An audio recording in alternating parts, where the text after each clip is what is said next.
for more as well, and they turn it on. It's just too hot. Aura are on fire. 15 eliminations, but that game looks dangerous. Gotta watch out. That one hurt, and now it's up to Sky. All by himself. Aula looking to stop the insanity that Aura has put on display here. Here they come. Yasser moving up close and personal to be able to secure this high ground. Team Flash on the other end, putting some suppressive fire onto them as well. Aura just trying to lick their wounds, trying to find their way, but it ain't gonna be enough. That is Aura down to one single player. I like Team Flash's proactivity here. They didn't waste time. They didn't hide in the buildings. They stretched their legs and moved out towards this north side to get control of the zone. This is what we've wanted to see from a lot of our teams, and I'm glad to see it now, even if it is potentially a little bit too little too late. For them, they've got 10 eliminations here, so Aura, they're on 15, but there is a real chance that they could catch up. Sky is still cooking an aid, and Alula are gonna have to worry. Okay, he puts it back to the shotgun shell. He's not moving a muscle here, and I don't think Alula realizes that he's even still there. They have to know there could be a threat in this area. But Quick is just hopping in the vehicle to get a little bit of extra third-person perspective and get some sightlines. Plus, he's protected in there. He has no idea. They have no idea he's there. Hello! He missed the shots, though. Sky gets the knock, but gets shot in the back as Win from Team Flash shuts down Aura's run. Pretty mighty flub there on the shotgun, hot over the bonnet there. Probably didn't realize, but Quick didn't know he was there and thought, oh, well, I'm gonna have to go for the fight. He's gonna stand up for it, right? Right? Not to be. Ooh, a cheeky little pick onto Zeus, and actually, Bose is quite low. Over the top, though, Tops and Win look to put pressure onto Quick, and remember, Alula only really have two players to play around with here, Claws and Yasser. Looking to navigate closer to the middle for Yasser, but Flash can regroup on 3. Claws has a lot to face down on his lonesome here on this angle. Needs a big nade, needs to find a knock pretty immediately, and is already taken down. Win steps through with the AUG, puts that one to bed, and a second volley of fire over the top of the rock sees Team Flash to the chicken dinner. I'll take that one, that's for sure. Over 20 points in that game. A massive one for them. I guarantee you, their coaches, everybody was telling him, right, hey, this is what you need to do if you want to make a run of it. And this is a start, right? This is a start. It's still a long road ahead, but now the road is there. You know what I'm saying? It had to happen in this game, and they got it done. That's what you need to do. When that clock strikes, you've got to hear the call and step up to that plate.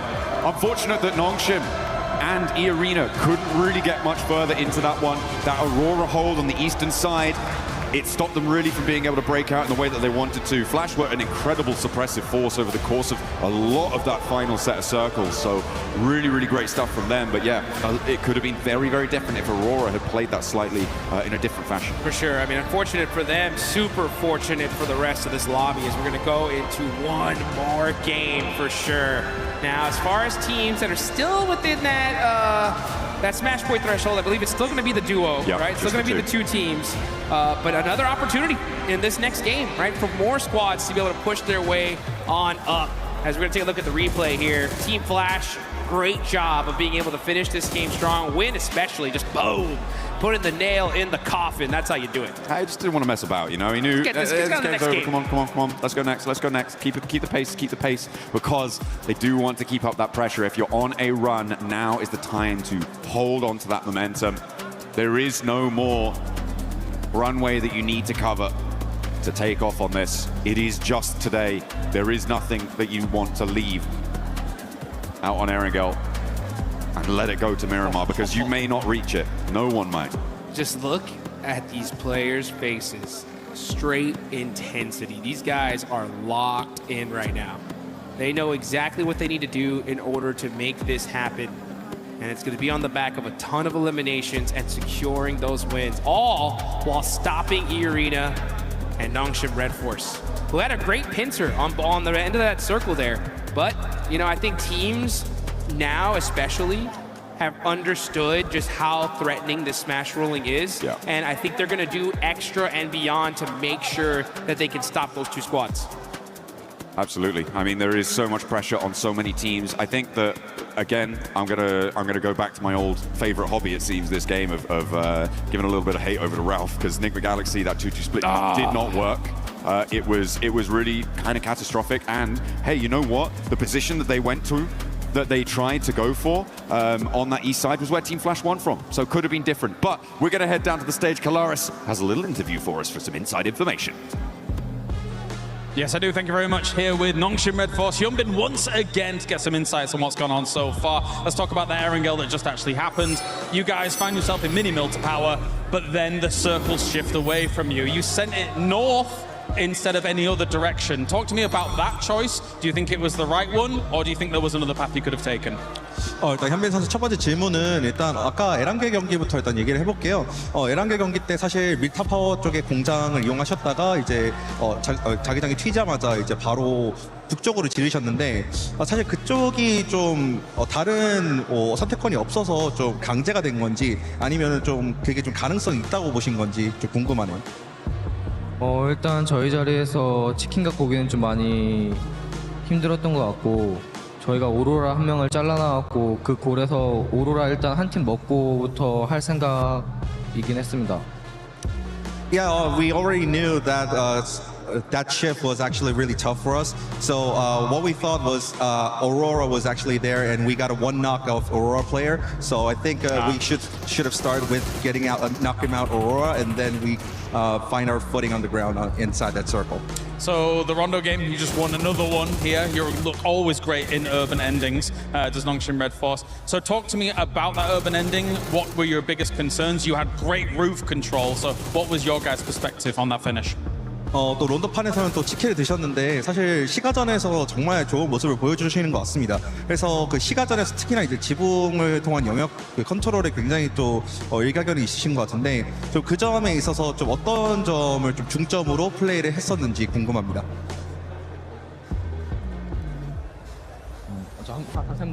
그 론도 플레이 때 시가전 플레이 때 어떤 플레이를 중점으로 두셨는지. 일단 저희 자리가 외곽이었고 저 시가 쪽 한쪽이 비었어갖고 일단 들어가서 서클 받다 보니까 그냥 좀 잘 먹은 것 같아요. Well, honestly, I think the inside of the city play was actually well forced because we were outside of the circle. But that being said, I think we were kind of lucky because we tried to gain the footing because of actually one of the places are actually empty. So we just find our footing there, and then we just took a control of the roof, and then we maintained good condition and intel. All right, well, thank you very much for joining me, Hyunbin, here once again. That's Nongshim Red Force currently in position on the smash rule as we continue the games here at PMWC.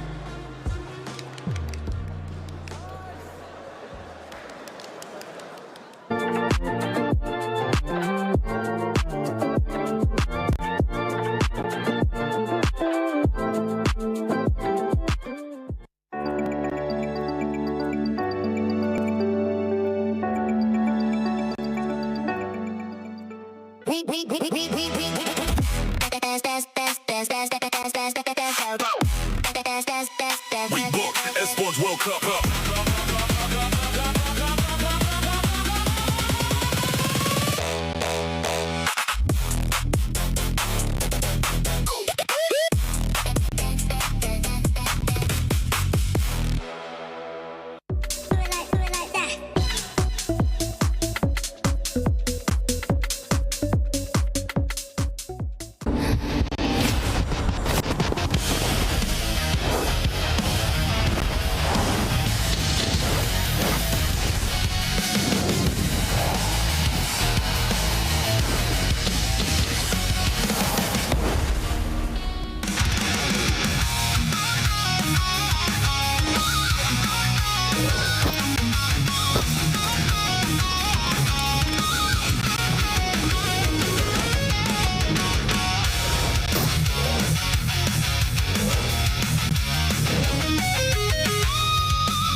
Nongshim Red Force and E Arena not being able to close it out, so we're gonna keep going.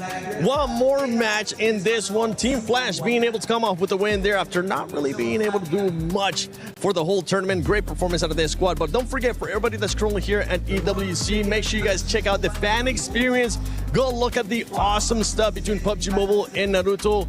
Try out Brain Rot Royale, why not? Because we've been able to try it and it's quite fun, and I played it way too much. I had to stop so I could actually come here and break down what's been going on in the finals, and also check out Spider-Man. Maybe you'll get a chance to meet him and greet him. But about this performance from Team Flash Max, we finally got a chance to see them perform.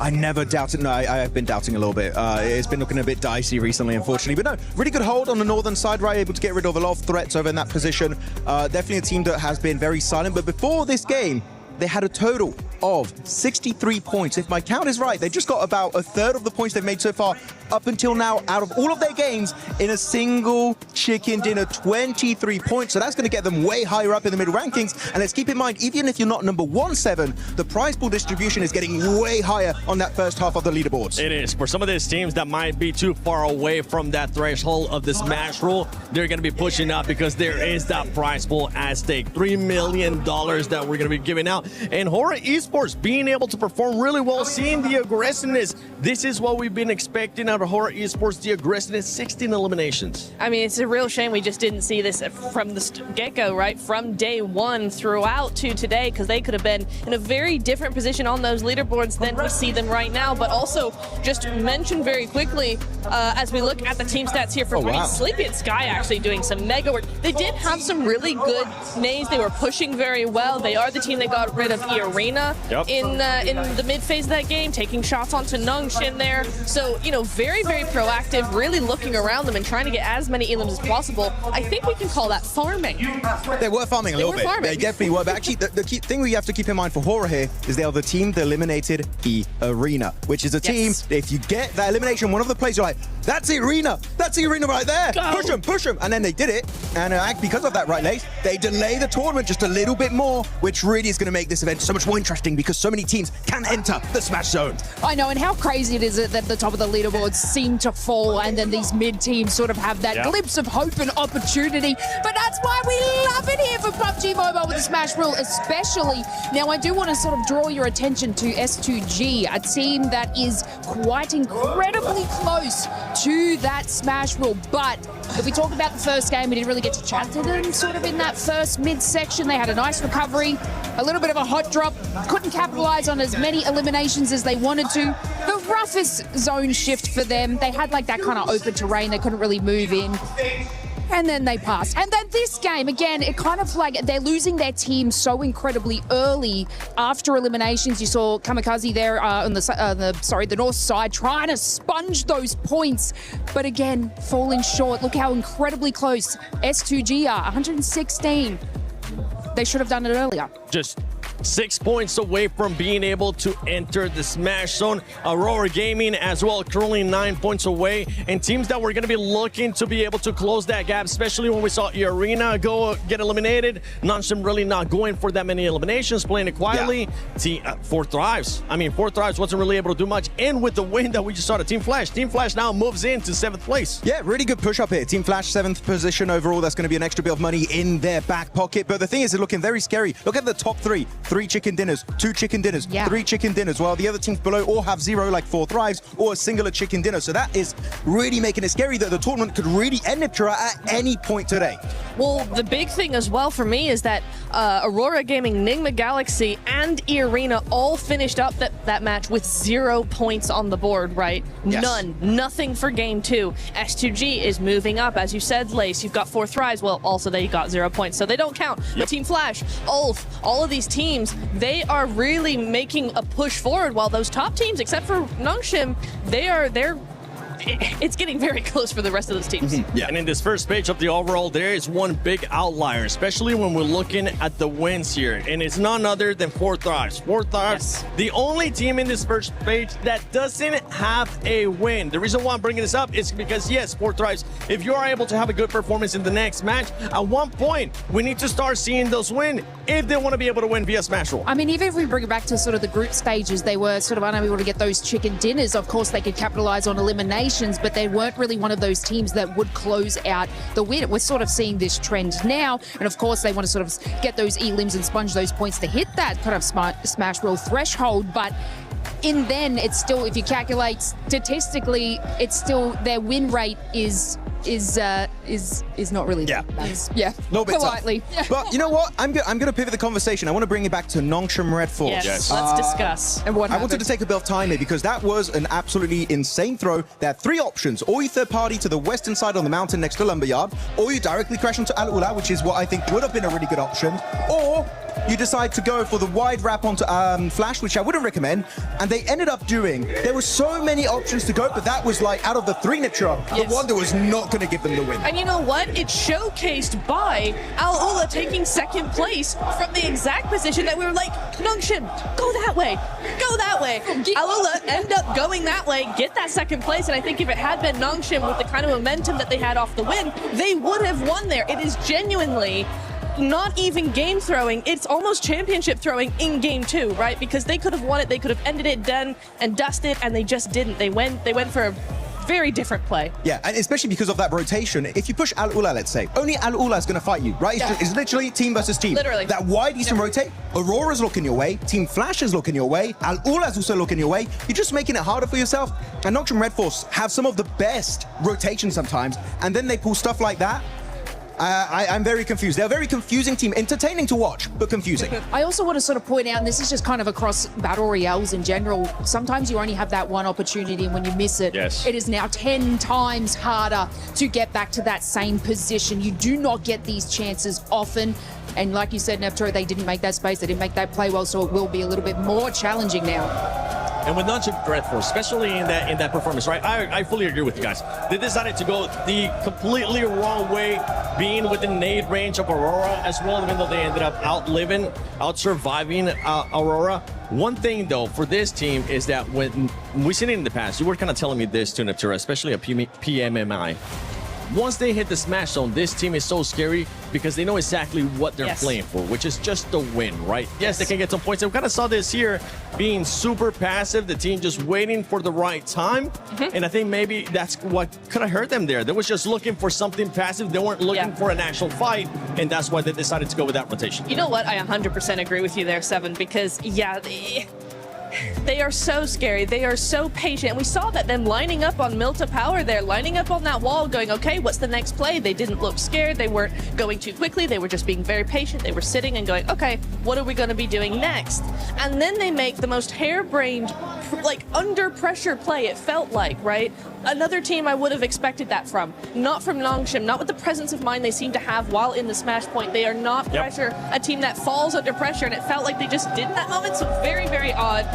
Next game, though, still that chance, and no one's quite caught up to that Smash Zone, so really EA still the only competitor for them right now. Game 3, we can do this.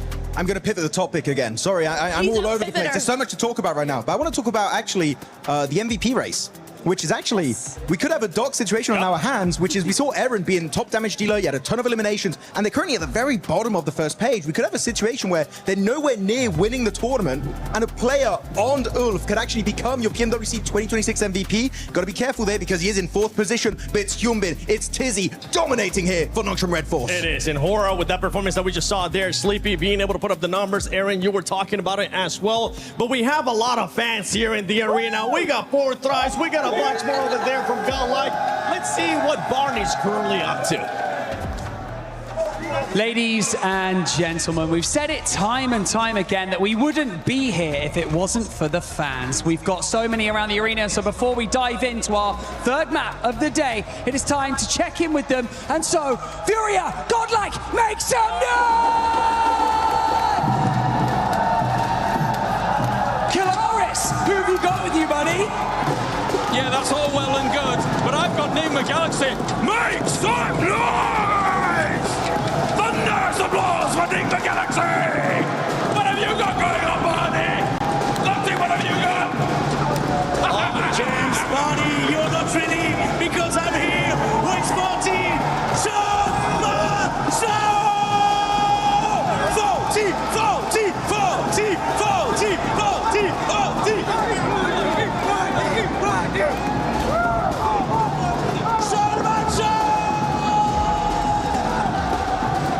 You can hear the celebration in the arena. I'm sure you can hear it at home as this Hall of Heroes echoes with every fan's hopes and dreams, giving out their energy because the tournament still goes on. Not ending in a Game 2 smash, we run it right back. And anticipation has reached fever pitch here in France. Everyone's loving it. Having a great time here in the arena. The Enigma Galaxy fans getting ready. I mean, they have played very well today, Lord, making a great showing on that first match, but goodness me, what an event, what atmosphere we've got here in our arena. Lovely to see all the support coming out for our players, for our teams here. Potentially the last match. Ooh, maybe. Felt like on that last one, weren't quite able to get it there for Nongshim Red Force, so they kind of make a bit of a Hail Mary. Didn't work out. But we do have our third match coming up. Erangel, nice and steady map here to get yourself a chicken dinner on. Nongshim might be waiting for later on in the day though. Hitting another big Miramar, but will someone beat them to the punch? Will E-Arena start stepping back up again?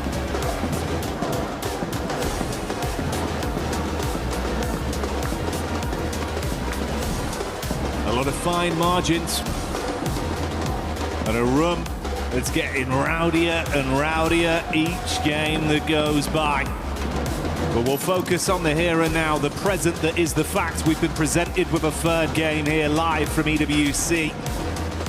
PMWC has not stopped delivering, and I don't doubt this game will be anything different. We're back on Erangel, playing path established. Last match, a little bit difficult, honestly. I don't blame a lot of our teams for struggling slightly there. Very, very southern playing path to start things off. Awkward drop spots, awkward rotates, quick switch out towards the eastern side. Not an easy game to confirm a chicken dinner on. This time around, really, really gentle playing path. Straight across the center. No one's complaining. Everyone's had a lovely in-flight meal, and we are ready to get going again. Things spread across the entirety of the map, so a lot of room to rotate, Jackie, but where's the circle? Well, if history is anything to go by with some of the circles we've had here this event, it might be something a little bit spicy for this one.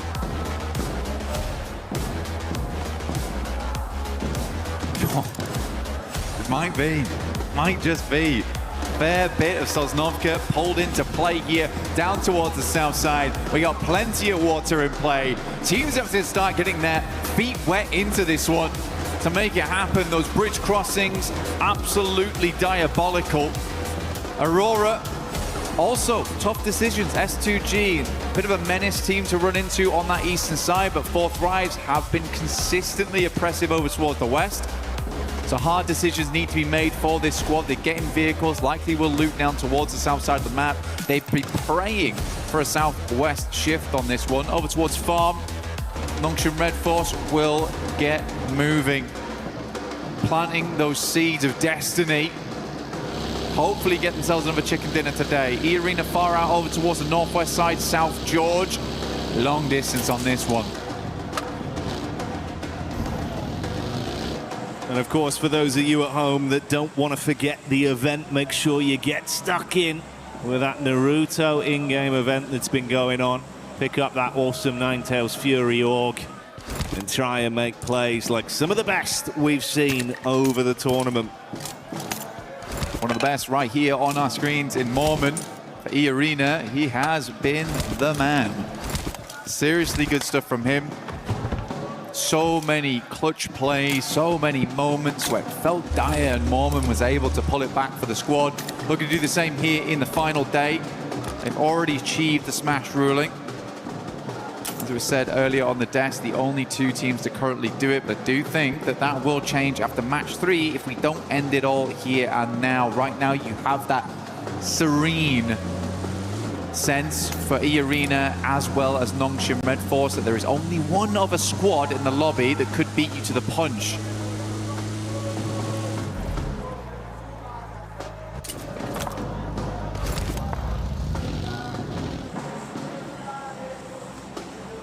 I do think, mate, with how S2G have looked, if you could come alive here, get a bit of a big boost off this game, they've still got a chance to be a dark horse, to be able to upset in this lobby. And I think we saw some of that talent yesterday when they were fighting under so much pressure as well, in disadvantaged situations from distance. Amzi G, he was popping off. There's a lot they can do, bro. You know, we touched on Kamikaze an awful lot over the event, but I think it's that duo that brings so much firepower. So we'll see what they got this time. Hamzi as well as Kamikaze looking great. And for S2G, they're a team that's put up quite a lot of chicken dinners so far, actually. I think they're currently on 3. Looking to break that record, though I think it will be difficult today to do that, since get up towards 5, and by the time they get to 5, they should have also just won at that point. That's a smash. So possibilities of broken records ruined by the format for them. But I do think they would be happy with the win, regardless. Yeah, I don't think it'll bother them too much, right? Yeah, so for S2G, certainly a possibility here. Only 6 points on this game that's needed for them. For Aurora, we are looking towards 9. Enigma Galaxy is going to have to be a bigger match. 22 points on that one, which is almost certainly going to be a chicken dinner. But yeah, a lot of teams looking to breach that smash ruling as we come into match 3, which is where it always gets stressful. Hot Jukes, a little documentary style, earlier on today was saying that he'd love to see 6 teams towards that final match, all vying it out for the chicken dinner. I felt like a lot of times internationals do go to that 6th match no matter what, and either in PMMI, ooh, for Nongshim Red Force, oh my god, he's alive. For Nongshim Red Force, he did go to match 6 when they got that smash. Satan immediately peeling off there for Enigma Galaxy, but they are in close contention with 4 Thrives, who are exiting from Ferry Pier and Yellows.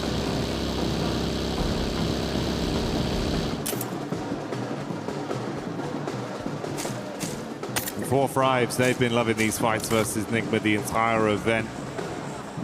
Always able to catch them on their egress. I was just as surprised as you were. He actually got out from that one. But Lord, not lucky enough to bypass either. That back and forth conversation between those 2 teams continues even this far into the event. Emre running down Lord to get that confirmation off. Yeah, now that idea of getting the chicken dinner and getting into smash ruling feels a little further away. 4 Thrives will aggress over towards Ida. Should hit them up towards the 100 now, so they've also hit the century on this game. Getting ever closer to that count. Nongshim Red Force was able to make a fairly good rotation towards the central position. They like to play around this area. They are cut in with S2G though. Slightly scary spot to be working with. Very central. Still only here in zone 1. Anything can happen as long as they're set up. Position to move from should be okay. Ulf finds S-Power. There is a clap back from Admino, who immediately will flush out Scarface. So full-on engagement here between Ulf as well as Godlike. Already big shots being connected. And it's wiped up so quickly. Ulf withstand the pressure. They do lose 1 player, but they can get Eren back up, and that's a key piece of the puzzle for them. Keep him in play, reset with the meds, and grab the extra loot. I mean, for Eren, what a run it's been for him during this tournament. Max was highlighting him on the desk of how much he was able to really prove himself here at this event, despite having some awkward moments, honestly. Still remember his crash into gas station, which went terribly wrong, but even then he is putting up numbers. OG do take a knock there to Tiamba, who have been sadly very quiet after day 1. majority of the points earned there. If they were able to replicate anything like that day 1 and day 2 or day 3, they would have won this tournament by a mile. Sadly, that's just not the case. Trying to get back into the mix of it now, though, as Milu. So let's look for these nades.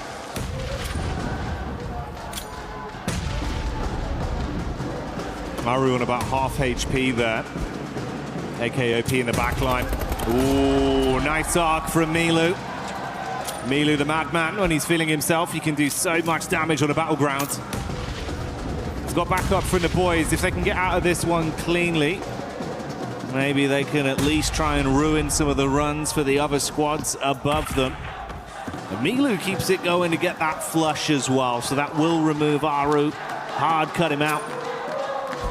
Blue coming in to make it a bit more suffocating between these two sides. Quite a few nades already expended here from Tiamba as well as OG.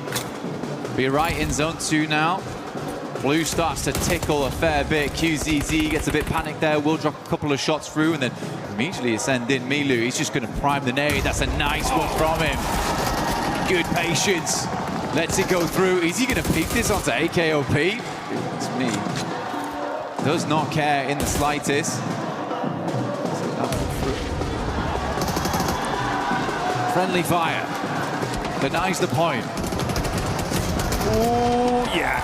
And they're going to bounce around, make sure they clean up on that one. Trying to snatch away some of the earnings from it.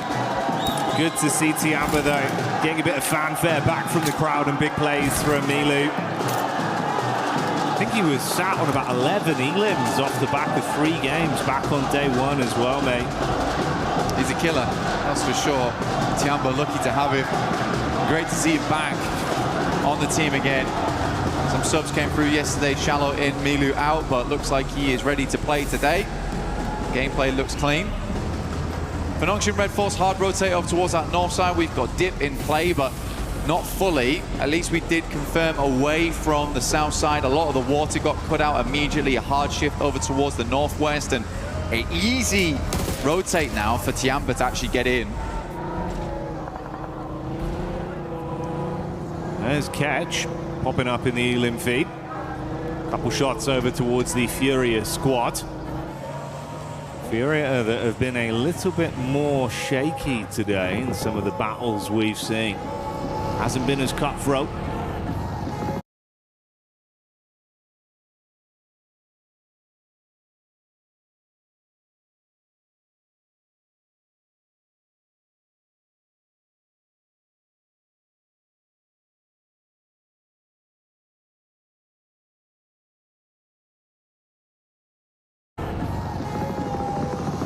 See if that one results in a bit of a flush. Seems like they have grabbed Igor's back up for now, so he'll live on. Nongshim just ahead of the Aurora crew that have made. They've still got a good supply, at least on dock, with 5 in the backpack. Meanwhile, E-Arena pushing back up over towards Ulf Ketch, trying to catch an escape plan. Dives behind the driving, but it's not.